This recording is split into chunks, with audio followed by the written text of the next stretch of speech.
All right. Well, good morning and good afternoon, everyone. Welcome to today's Exploring by the Seat of Your Pants event. My name is Joe Gabrowski, and I'll be your host for today. If this is your first time, as I know many virtual classrooms are joining us, a big shout out and welcome. We're all about bringing science, exploration, adventure, and conservation live into classrooms across North America and beyond. If you head over to exploringbytheseat.com, you can find a bunch more events to end up the month, and then we're launching our May event soon. So any given month, we could be doing 40, 50, even 60 live events with scientists, explorers, conservationists, adventurers from all over the world. So we're really excited to have everybody joining us today. And today is going to be pretty special. Today, we are going on a cosmic deep sea adventure. We're going to explore deep sea corals, methane seeps, space rocks, all in the Olympic Coast National Marine Sanctuary. So in a moment, we'll be joined by Nicole Harris, and another one of her colleagues will join us shortly as we meet the scientists and explore this rarely seen deep sea community of the Olympic Coast National Marine Sanctuary. So I'm going to bring Nicole in with us live right now. Hey, Nicole, how you doing? Great. Hey, Joe. Glad to be here. Oh, Nicole, it's great to have you joining us live today. I'm just looking over at our YouTube because I can see lots of classrooms starting to greet us there. So if you are tuning in via YouTube, let us know in the chat where you are so we can give you a shout out. I can see we've got Mr. Shattuck's grade 6, 7, 8s from Chalk River. I see Miss Karunas's grade 8s from St. Laurent Academy in Ottawa. Who else is joining us? Grade 6s at York House School in Vancouver. Mr. Patrick's grade 8s from London, Ontario. 7 and 8s in Milton. We got Mrs. Gates, 6th graders in Pennsylvania. So keep those greetings coming, and we'll give a shout out to some more classrooms as we get things going. Nicole, I'm going to throw things over to you. We are excited for this cosmic deep sea adventure. Awesome. Thank you so much. So let me see. Can everyone see my screen, Joe? Yeah, we got it nice and ready to go. Awesome. Okay. Well, hi, everyone. Thanks so much for joining us today on this cosmic deep sea adventure, exploring that rarely seen deep sea communities of Olympic Coast National Marine Sanctuary. Today, we are going to find bubbling methane seeps. We are going to explore exquisite coral colonies, fantastical sponges, and the thriving communities that they support. And we're even going to hunt for a meteorite. But before we dive in, I want to tell you guys just a little bit about myself and where I work. So I'm Nicole Harris, and I am coming to you today from my home in Port Angeles, Washington, where I am a marine science educator with NOAA's Olympic Coast National Marine Sanctuary. I actually fell in love with the ocean in my early 20s while I was working as a deckhand on a commercial fishing vessel in Southeast Alaska. This ocean left such an impression on me that I went back to school later in life to get a degree in environmental policy and science, which complemented my background in education. I worked for a few years as a nearshore biologist, monitoring the nearshore ecosystem evolution with one of the largest dam removals in history, the Elwha dams on the Elwha River right out here on the Olympic Peninsula, before finding my place with Olympic Coast National Marine Sanctuary, where I get to marry my love for the ocean and science with education. And in just a little bit, we're going to meet my colleague, Jenny Waddell. Jenny is the research coordinator for Olympic Coast National Marine Sanctuary.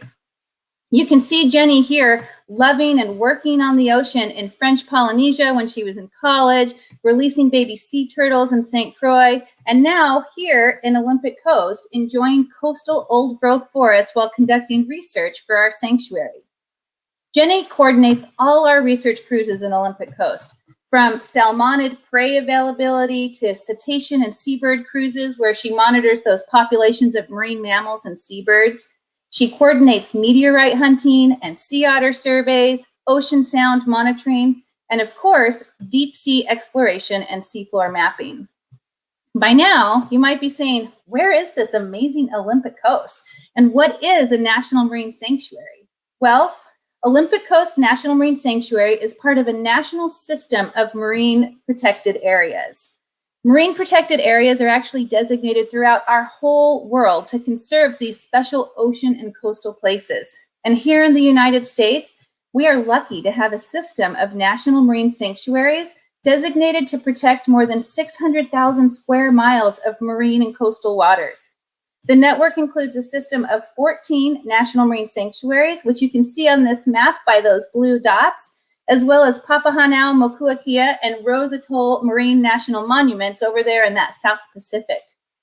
These protected areas are on both the west and east coast of the United States, and we even have protected areas within the Great Lakes region, which happen to be freshwater. That red star right there is where I work and where Jenny works in Olympic Coast National Marine Sanctuary.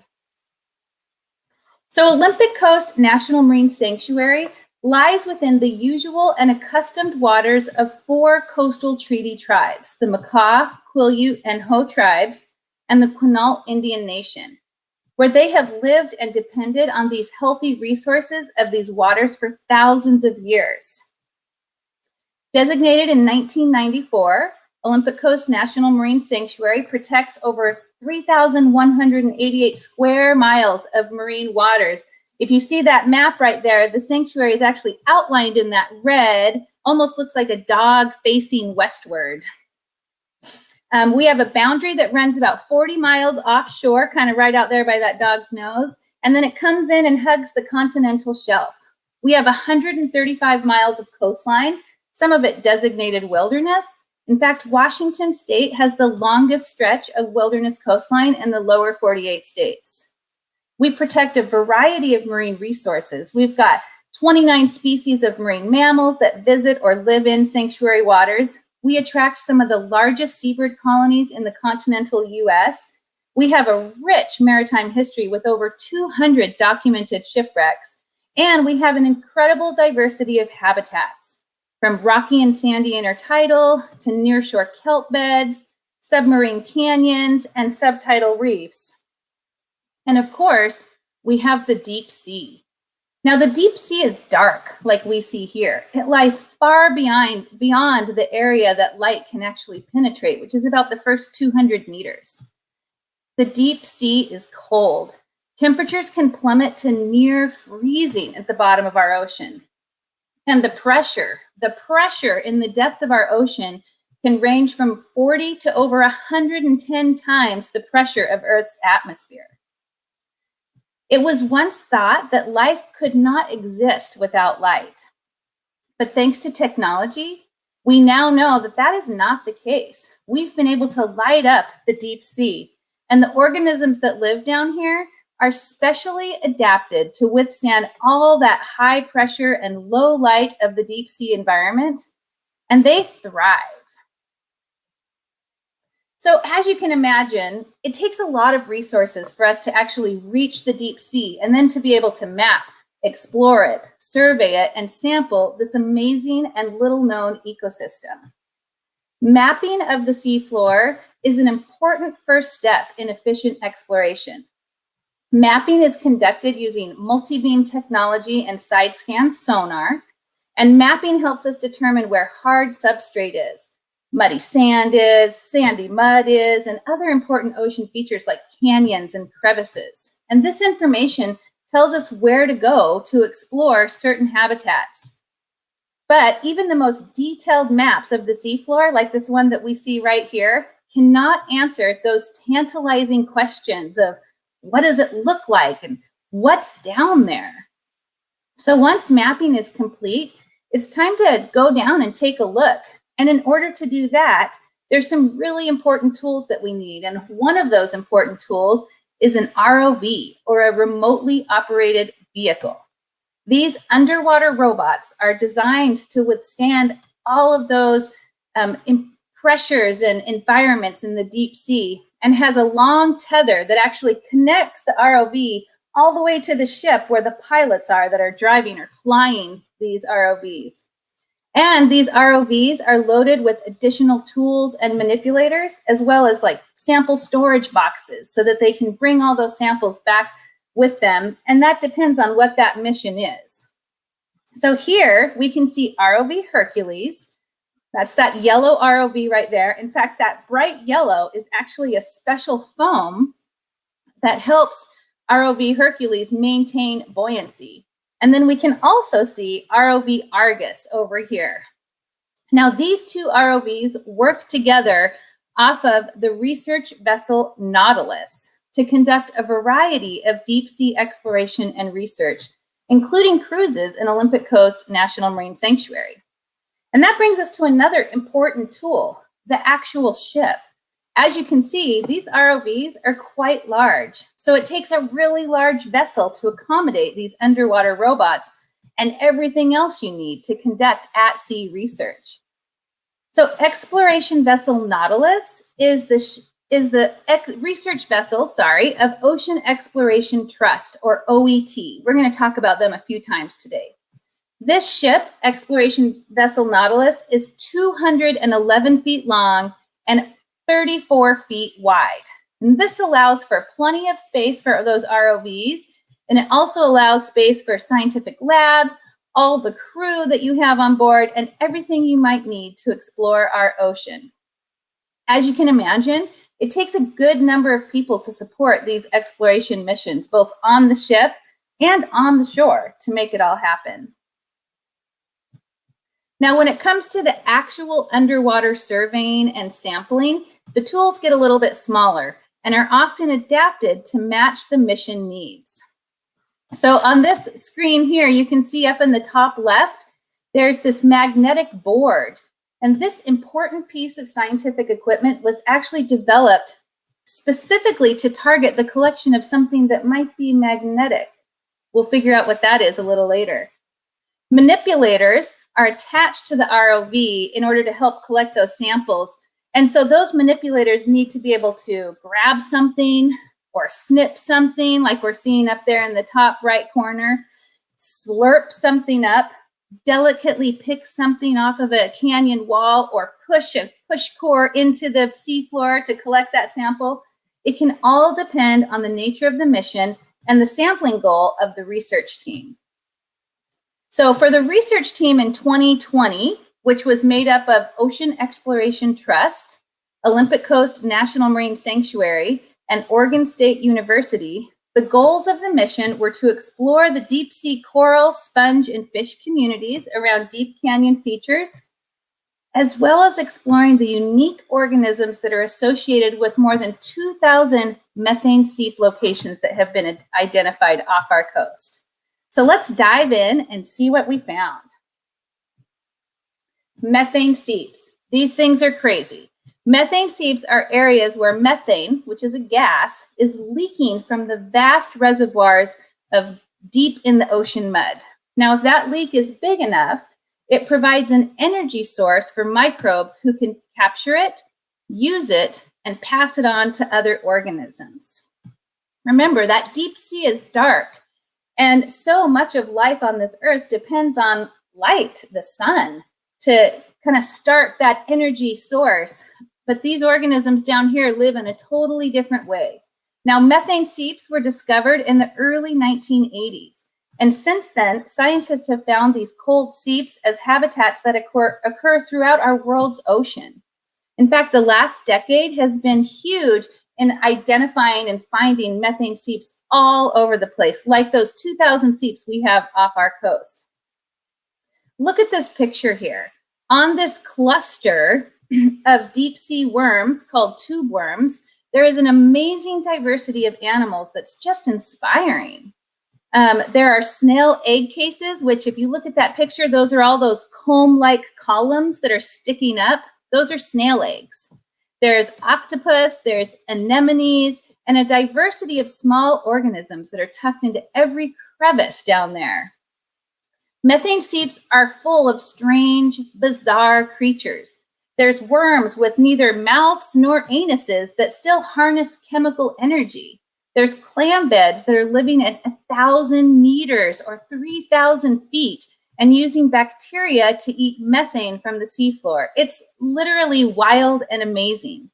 And studying these unique creatures have expanded the knowledge of biodiversity and how organisms interact to shape the environment around them. Now, another mission goal around methane seeps was to better understand the role of these unique marine environments, both in ocean ecosystems where magically they provide all these nutrients for all of this diverse life on the seafloor, and in human ecosystems, how it benefits humans. You may not realize it, but a lot of the stuff we use every day is sourced from the ocean, including medicine, makeup, and food, just to name a few. And methane seeps play a role in that. Now, when looking for these seeps, one of the telltale signs is a microbial mat. So if you can see, it looks like a little deep sea carpet, that kind of white fuzzy part there that you're seeing. And it's like bacteria. It's a carpet of microorganisms like bacteria that feed off of the chemicals produced by methane seeps to create oxygen in a process known as chemosynthesis. Now, many of you are probably aware of something called photosynthesis, right? Where we have plants and plankton that are able to harness energy from the sun and turn it into sugar, and that starts this whole amazing diverse food web. Well, down in the deep sea, that process is called chemosynthesis because they don't have access to sun, but they do have access to quite a few chemicals. So let's take a look at ROV Hercules locating a microbial mat last September. Joe, can you put up that short video clip on microbial mats?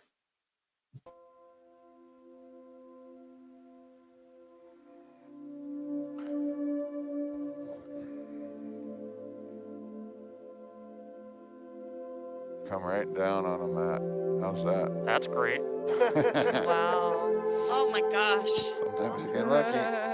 Hello, Mr. Sablefish. That was Wow. pretty lucky for it to Wow. not get caught in the thruster. I think it's more like flan that's sat out on the counter for about 3 weeks. Totally want to see what this looks like when it comes up. What is that? No, stop. Here. Quick, Oh, it's peachy, man. No, I'm serious. Yeah, you want to push in there real quick? We sometimes see the orange mat, and there's been some hypothesis in the literature that it's more of a heavier hydrocarbons can lead to the orange mat. Nice dive, you guys.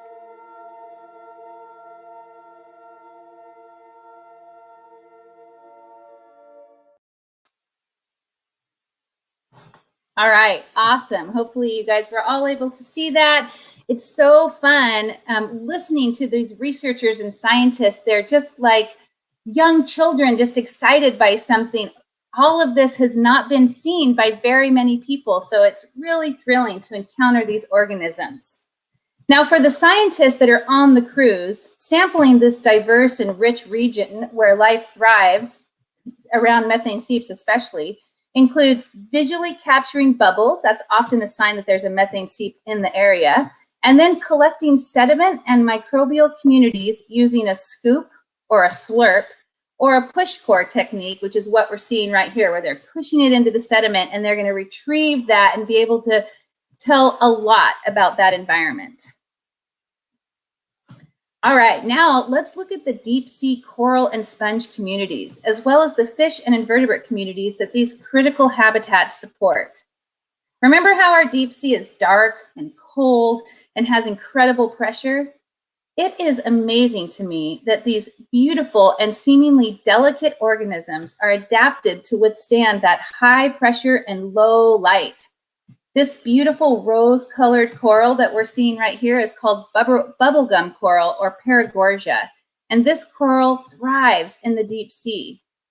You can see how it provides habitat for organisms like this rough-tailed skate that we see to the side of this coral here, or these squat lobsters right here that are actually using this coral as a lift to get off the seafloor, to get them a little higher in that water column to help them capture the food in the water, like detritus, which is dead animal, basically snowing down to the bottom and feeding this whole ecosystem down there. You can also see how organisms like these sea cucumbers, which are those little frilly white things down at the base of that coral, or fish, kind of harbor and go around that area. Let's watch another quick video clip to see some of the floofiest paragorgia you'll ever see and to get a good look at those individual polyps on these deep sea corals. Joe, can you play the cliffs, currents, and corals in the Quinault Canyon clip? Oh, That looks like that's looks like a cliffy. cliff. That's very cliffy. Yeah. There's not much. Oh, wow. Okay. Ooh, another nice Paragorgia. Ooh, we're getting a few. It's a very floofy Paragorgia, if it is. Yeah, Oh it my is goodness. kind of floofy. It is not, yeah. All the polyps are out. Can zoom in video. Fill the screen with red. Give us a polyp shot. Yes. Basket stars. So this is another heterocone. Looks It's great. a big crab for a little sponge. Yeah, very crammed. Yeah.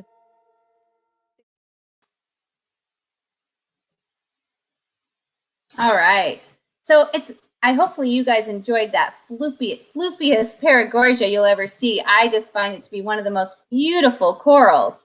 And it's not just the Paragorgia or bubblegum coral that we find. There are beautiful branching corals with intricate structures jutting out from canyon walls. I mean, just look at the way these brittle stars are utilizing this coral as habitat. The 2020 Nautilus cruise that was conducted out here in Olympic Coast was an opportunity to document some amazing and mesmerizing, never before seen deep sea habitat. Now, I personally was a big fan of that floofy pink Paragorgia, but one of the most exciting parts of this cruise was exploring this fantastical world of sponges. Most of these species of sponge are known as glass sponges. So their tissues contain glass-like structural particles called spicules, and they're made of silica, so hence the name glass sponges. Most live attached to hard surfaces, and they eat small bacteria and plankton that they filter from the water. There was a variety of sponges seen on this most recent cruise, and collections were made to better understand these exquisite organisms. Some of the examples are being evaluated by taxonomists right now as potential new species, which is very exciting. These sponges can live to be quite old, in fact, hundreds of years sometimes, and some can be more than a meter or about 3 feet in height and diameter. So quite large. It's hard to really capture that size when you're looking at these images from remotely operated vehicle cameras, but they're stunning and provide a lot of important habitat to that deep sea community. And often these sponge specimens are found to be a popular hideout for fish, crustaceans, and other seafloor organisms. As a scientist from shore, or for any of the thousands of viewers that tune in and watch these live video feeds, we were treated to stunning visuals of this rarely seen deep sea and shining a light on some of the deepest and most remote parts of the sanctuary, with some wild and amazing looking and acting creatures that live there. Now, we've just seen some pretty wild things. It's easy to think that many of the organisms we encounter in the deep sea look like or sound like they might be from out of this world, right? Well, we never thought we would actually be looking for something from out of this world. But on March 7th, 2018, a large meteorite that was like the size of a golf cart broke up and fell into the ocean about 15 miles off the coast of Washington into NOAA's Olympic Coast National Marine Sanctuary. Eyewitnesses from nearby areas, including the Quinault Indian Nation and Grays Harbor County, reported a bright flash in the sky and sonic booms that were loud enough to shake homes and cars. The event was so strong, it was actually recorded by seismometers that are located deep on the sea floor. So you can see here in this image that this right here is where the meteor impact zone was. So this was a pretty interesting event, right? And our research coordinator, Jenny, who we're going to get to meet in just a few minutes, worked with NASA to coordinate 3 attempts to see if we could find this space rock. It's not often that you have such accounts of where a meteor actually impacts Earth or the ocean. And for NASA Cosmic Dust Curator, Dr. Mark Fries, this was the largest meteorite fall he had seen in 21 years worth of NOAA radar data. But how do you look for a meteorite on the seafloor? An ROV, of course. In this image, you can see here that there's a suction hose. So this is one of those tools that's connected to the ROV, and it's actually slurping up sediment. And hopefully some of that sediment is going to include some meteorite pieces. So the hunt had begun. Dr. Fries was on the ship while these samples were being collected, and he would, of course, examine these early samples. You can see him here examining some samples they were able to collect on that magnetic board. If you guys remember that scientific tool that was created specifically to pick something up magnetic, that was a tool that they engineered to help them try and recover some of this meteorite. And while it entered the ocean as the size of a golf cart, it broke up into some pretty small pieces. And so Mark actually needed to examine them just a little bit closer.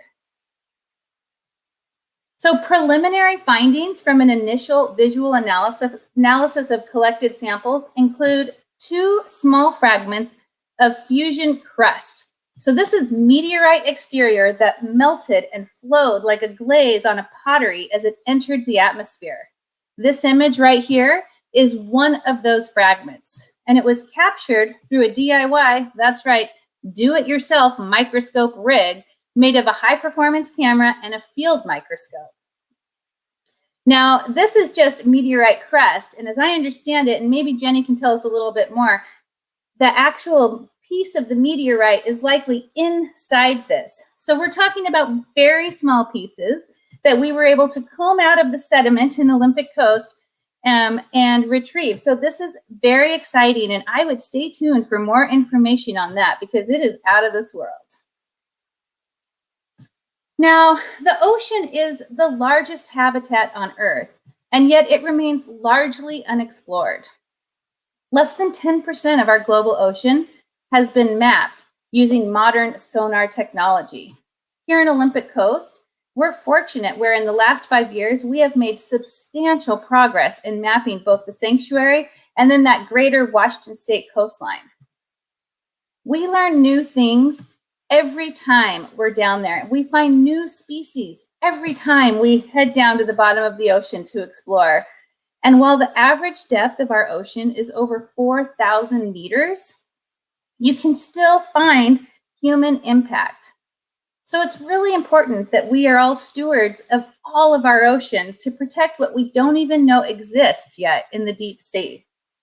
We need to thank OET, Ocean Exploration Trust, for all these images and access to amazing videos for our deep sea, which is not easy to do.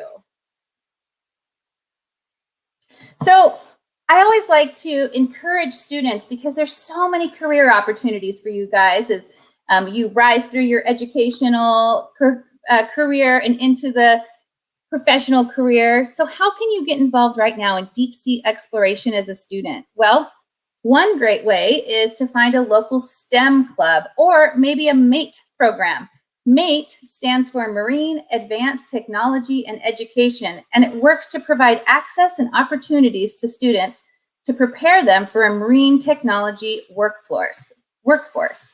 But exploring and protecting the deep sea doesn't just need engineers or ROV pilots. It takes a ship captain and crew. It takes artists. It takes communicators. It requires collaboration with a variety of partners and organizations. So don't feel like just because you're not an engineer or you're not interested in flying ROVs that you don't potentially have a future in deep sea exploration. Ocean Exploration Trust also has wonderful opportunities for students both on the ship and off. And of course, National Marine Sanctuaries have opportunities for students as well. So you are never too young to start building those skills and knowledge about our ocean environment. Now, we mentioned Ocean Exploration Trust, or OET, and the research vessel Nautilus several times, but we really need to give another shout out to these incredible partners. We couldn't do the work we do or provide the images and videos to share with all of you if it weren't for the incredible team at Ocean Exploration Trust. If you enjoyed seeing these images and short video clips, you can check out OET's website at nautiluslive.org and follow their expeditions live, or you can access previous expeditions like the 2020 expedition in Olympic Coast, which is known as NA121, or any of the other expeditions in national marine sanctuaries along the West Coast or anywhere that exploration vessel Nautilus goes. You can also check out their YouTube page, which you can access through their website. And they have stored all the live feed streams, and you can watch them over and over again, seeing what those researchers and scientists saw along with them. And of course, you can learn more about national marine sanctuaries and Olympic Coast at our website, olympiccoast.noaa.gov. Now we're going to be joined by Jenny Waddell, our research coordinator, and she's going to help us answer any of those burning questions you guys might have now about Olympic Coast, the deep sea, Nautilus expeditions, or anything else. Yay, Jenny! Hey everyone, great to be with you. Hoping I'll be able to answer your great questions that I'm sure have been bubbling on the tips of your tongue all this time during Nicole's great presentation. All right, and a great presentation it was, Nicole. Thank you so much. Jenny, it's great to have you joining us for some of the Q&A action. I do want to do a quick shout out to a few more of the classrooms who are tuning in via YouTube who we didn't get last time. I think we left off. We've got Angelina's crew joining us from Canada, Toronto. We've got Peterborough, Ontario. We've got 4-5s at Waverly Drive in Guelph, Ontario. Miss Tyson, 6th graders in Pennsylvania. We've got Miss Wu in Houston, her crew with us. Grade 3s in Brampton, Ontario. Mr. Toys, grade 5s in California. Aloha from Hawaii. Treeline in Brampton, Ontario. We have a great crew joining us today. We don't want to leave out Miss Thompson's 6th graders in Peterborough. Good stuff. Well, we're going to get some of those groups in with us live right now. So I'm going to bring in our first classroom with us. There they are. It's Miss Liz's classroom. How are we doing today, everybody? Hello. All right. They are joining us, 4th to 6th graders in California. We're excited for a question. Yes, Kundo, here we go. He's just moving around.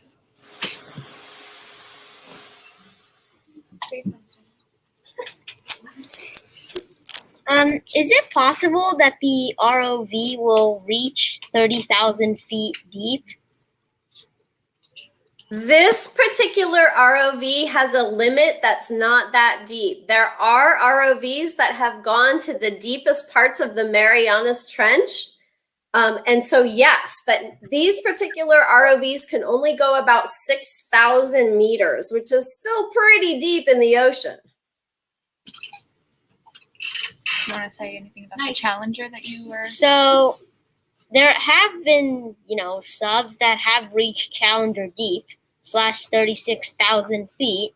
So Yeah. I thought ROV should be able to do that because they actually reached Challenger deep in 1960. Very good. Yeah. Yep. And there are certain submersible vehicles that can go that deep, but because it's so deep and the pressure is so great, it has to be a really, really special ROV to be able to withstand the pressure of that environment. This particular ROV that we've used couldn't go down that deep. It would crush up like a aluminum can that got crushed. All right. Great question to get us started.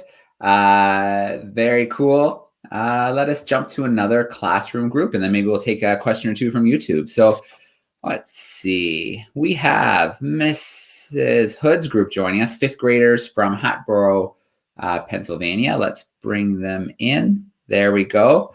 Hey, Mrs. Hood, how are you?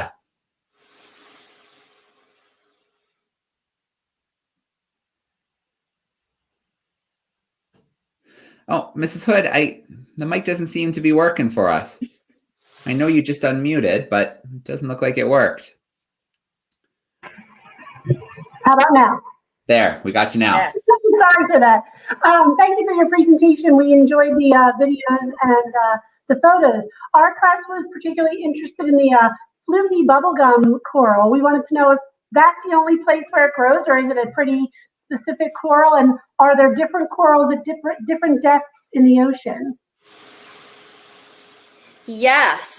So that floofy bubblegum coral is called Paragorgia, and it does have a pretty wide distribution around the planet.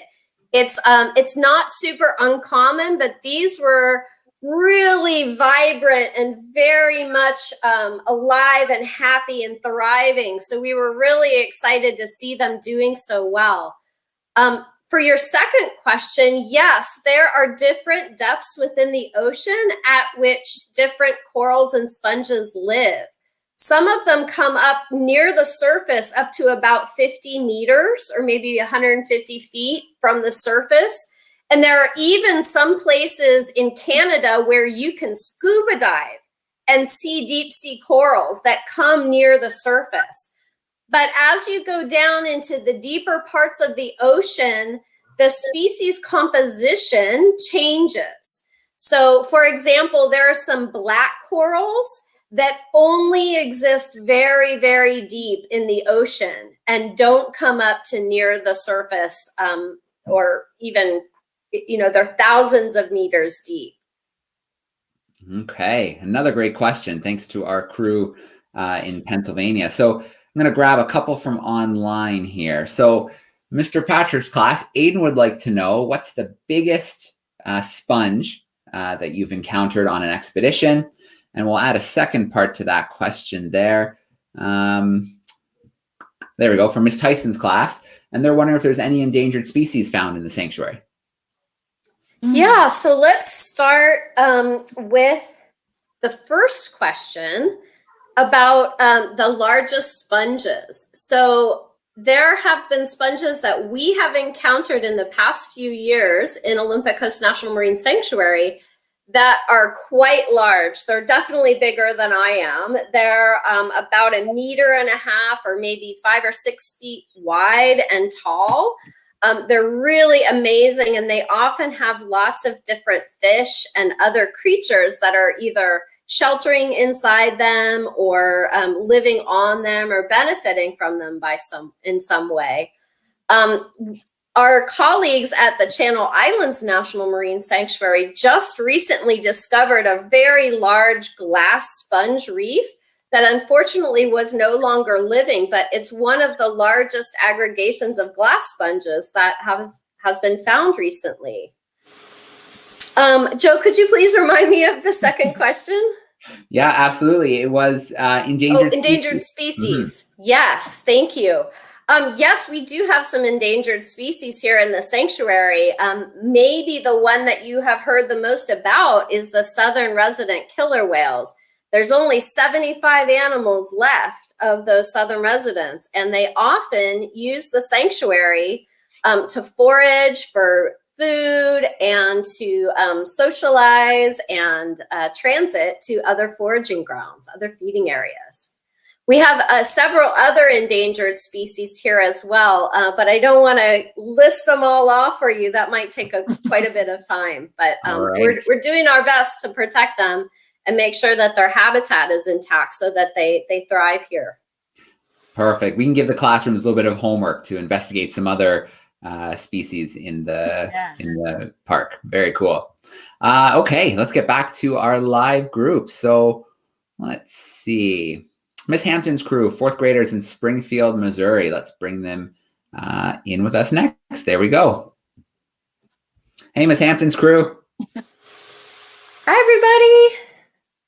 Woohoo!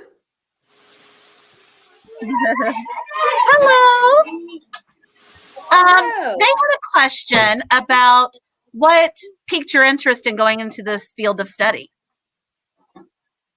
Oh, I just love the ocean. I love being near it. I'm fascinated by all the magical creatures that live there and all the different ways they have adapted to living in the water in dark and cold places or in warm places that are bright and sunny. There are just so many habitats. It's such a fascinating place. I'll never get bored being curious about the ocean. Now, Nicole, you might have touched on this a little bit at the beginning, but what brought you in? Yeah, I feel the same way about Jenny. It's amazing. But one of the things that really got me involved in just ocean conservation was taking part in that commercial fishing industry. And I don't know about you guys, but I find salmon and crab and halibut delicious.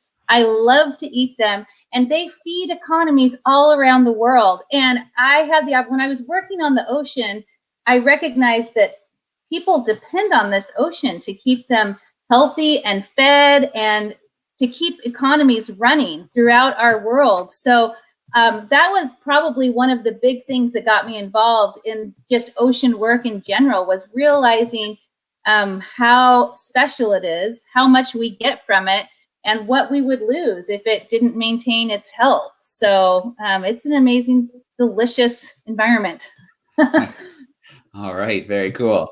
Where should we go now? Let us go to, got some third graders in Brampton, Ontario joining us with Mrs. Kaur. Let me bring her in for us.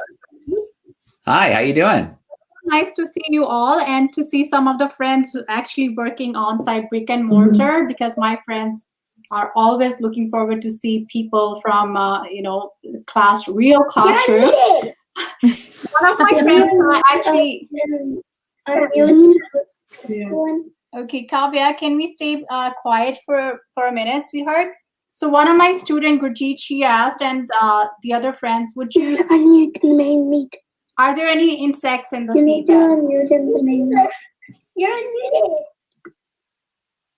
Well, insects are invertebrates. And like invertebrates on land, there are lots of invertebrates in the sea that have a hard exoskeleton protecting them. So you could think of things as ocean bugs. You could think of invertebrates as ocean bugs, whether they're shrimp or lobsters or crab. They're not really insects, and they're not in the insect class, but they have exoskeletons, and there's lots of them. So that might be a similar type of creature.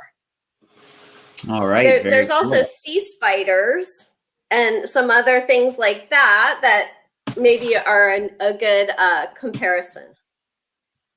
All right. Awesome. Thinking of the Pictogonan, they're pretty cool. Very cool. Let's go back to YouTube. Miss McAllister's grade 6s are joining us, and they're wondering, when you bring up a sponge sample, do you just take a sample, or do you bring the whole sponge, the whole organism, to the surface? That's a good question. Sometimes we just take a small piece because we think we know what it is and we're just trying to confirm it. But sometimes if we encounter a sponge that no one knows what it is and it hasn't been described before, we have to take the entire organism, because we need to look at how it's attaching to the seafloor, as well as all of the structure of the various parts of the sponge.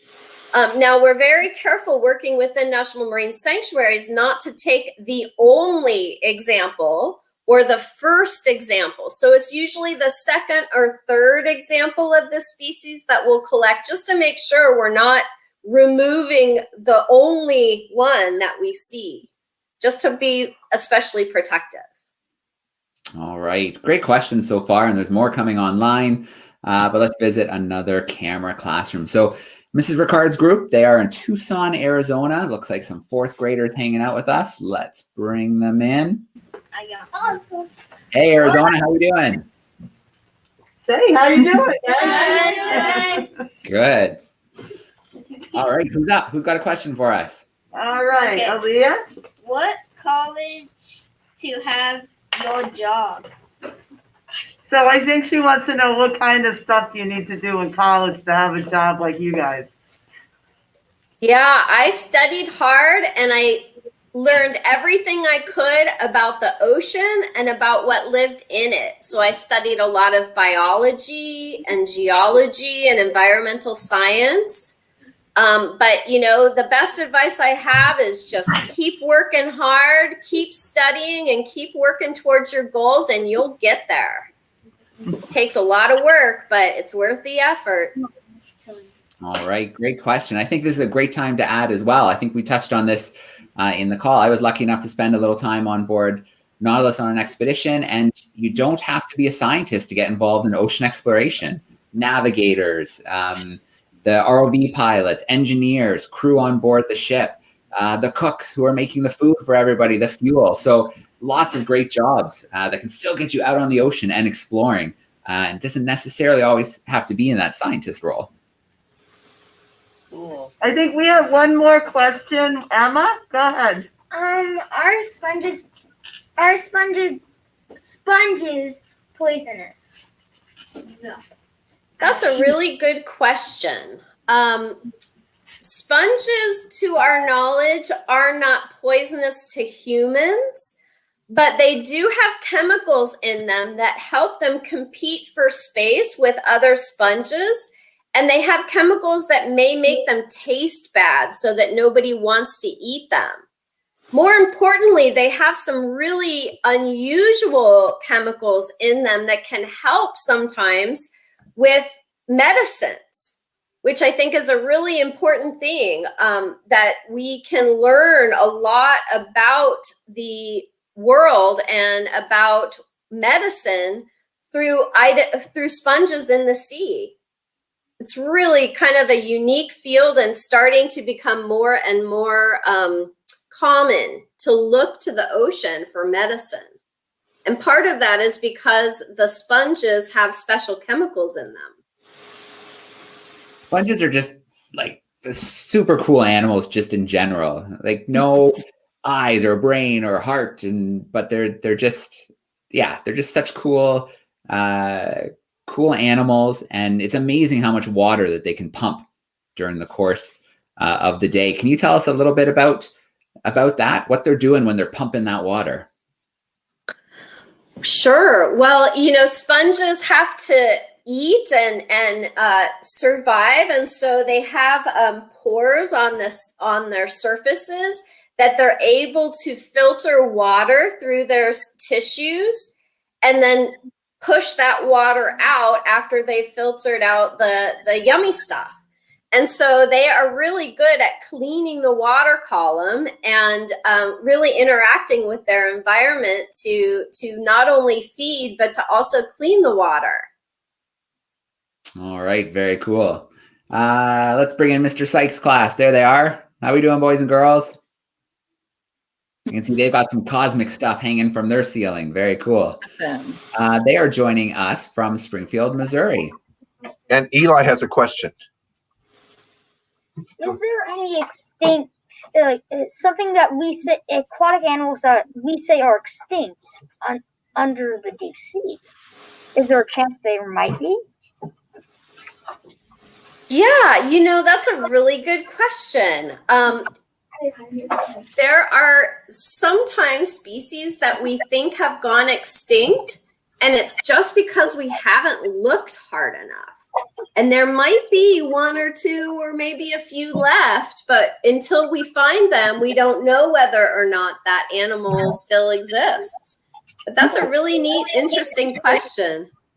Yeah, I think we have a lot of exploration to do because we see something in one spot, and it's not easy to check a whole bunch of spots, is it? In the deep sea, you can kind of only visit certain areas for short periods of time. So it is hard to tell. Yeah. Very and so cool. much of our sea is just not explored yet. So we don't even know what we're not seeing down there. All right. I want to grab maybe one or two more from YouTube. So the first one here is from 3rd and 4th graders at Crestview with Miss Cleggs. And they're wondering, would the meteor have any impact on the ocean floor, or would it have been broken up too much? Any impact from it being there? Yeah, that's a really good question. And we were wondering the same thing because it was such a really powerful event and it shook the earth in nearby. But because it was in about 80 to 90 meters of water, the water was able to slow those rocks down quite a bit before they hit the seafloor. That said, when we did get down to the seafloor and look at it with the ROV, there were places where we could see depressions in the seafloor, where it looked like a circular depression where a rock fell and made a bit of a splash in the silty, muddy seafloor. And so we don't think it had a big impact on the seafloor because the water slowed it down so much, but we still thought we could see places where big rocks looked like they had fallen into the seafloor.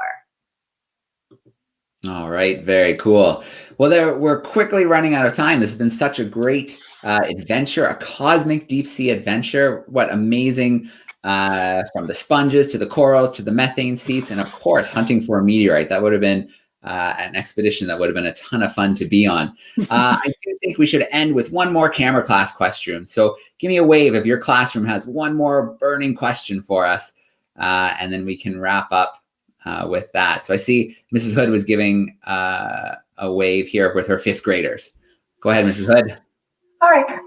Again, thank you. Your passion from both of you about your topic clearly comes through. So that's just awesome to hear. Our class is just wondering, do you collaborate with any other countries with your work? Yeah, great question. Well, we are actually, our boundary of the sanctuary actually follows the boundary of the Canadian, our Canadian colleagues. And so we work pretty closely with folks in Canada, but just this morning I was also on a work call with colleagues from Mexico. All along the West Coast between Mexico and Central America and up to Alaska, there are really important corridors that are connecting different animals, whether it's large whales or green sturgeon. And so we're starting to work more internationally to make sure that we're protecting the habitat so that the animals that are moving through them are able to really make their journey without too many problems. So yeah, we're increasingly working with other countries, but most of our work is in the US. All right, I lied. I'm sneaking in one more classroom. Mr. Sykes' class, I saw some waving. So if you have another question, go ahead. Let's get the mic on and we'll let you wrap things up for us today. What is the biggest fish you've ever found? Well, the biggest fish that I've ever seen is a whale shark, but that wasn't on an ROV. I think the biggest animal or fish that we saw was a sleeper shark. We saw a sleeper shark on the ROV video one year, and it was pretty cool. All right, very cool. Well, good stuff. I posted, just a reminder to everybody, if you check through the comments in the chat on YouTube, I posted those 3 links: Nautilus, the specific expedition, as well as the link to the Olympic Coast National Marine Sanctuary. So you can dive a little bit deeper. I'm sure there's some great photos, videos, and other information from the expedition and the Marine Sanctuary in general. So I do want to start out with a huge shout out. We had a very active YouTube crew today, tons and tons of classrooms in Canada and the US joining us. So that was awesome. I want to give a shout out to our camera classrooms. Great questions as always. Yeah, thank you so much. And then Nicole, a great presentation, really primed things up to bring in Jenny for some of that hard-hitting science answers. So thank you so much to both of you. Great team today. And it was great to experience the cosmic deep sea adventure. Yep. Thanks so much, Joe. We were really glad to be here. Thanks, Joe. Thanks, everybody, for tuning in. Awesome. Well, since we have so many classrooms, let's pop them in. They can do a nice big goodbye and thank you here. So we'll bring a few of those classroom groups in if they want to wave. There they are. Awesome. Thanks so much, everybody. Great to have everybody with us today. We're going to sign off. Have a great rest of the week. Thanks so much, everyone.